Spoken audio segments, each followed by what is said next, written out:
Hey donut lovers, get ready for this. What if our Earth was shaped like a giant donut?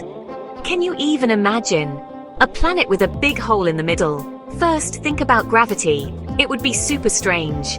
On the outside edge you'd feel really heavy pulled towards the middle. But in the donut hole you'd float around like you're in space. Imagine standing in the middle of the donut looking up. You could see the other side of the world with just binoculars. And traveling? Super easy. Want to visit the other side of the planet? Just zoom through the hole. But hold on. The oceans would be two big circles and the weather would be crazy. Get ready for some really strange weather reports. Life would be different too. Cities could be built on the inner and outer rings, with parks and forests in the middle. And who knows what kind of cool animals would live there.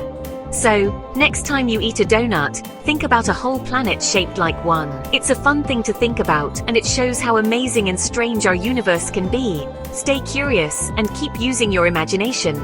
Tagalog translation, Uy, mga mahilig sa donut. May bonggang sorpresa ko para sa inyo. Paano kaya kung ang mundo natin ay hugis donut? Isipin nyo, bilog na Earth, may butas sa gitna.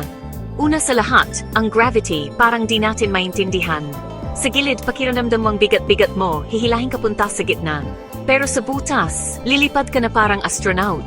Kunwari nakatayo ka sa gitna ng donut, tumingala ka. Makikita mo ang kabilang side ng mundo gamit lang ang binocular. Ang pag-travel, ang dali lang din. Gusto mo pumunta sa kabilang bahagi ng mundo?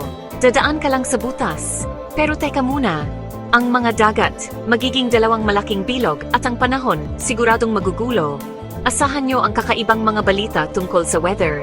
Iba rin siguro ang buhay. Pwedeng magtayo ng mga lungsod sa loob at labas ng donut, tapos sa gitna, puro parke at kagubatan. Sino kaya ang nakakaalam kung ano-anong kakaibang hayop ang mabubuhay doon? Kaya sa susunod na kumain kayo ng donut, isipin nyo ang mundo na hugis donut. Nakakatuwa lang isipin, at pinapakita nito kung gaano kaganda at kakaiba ang mundo natin.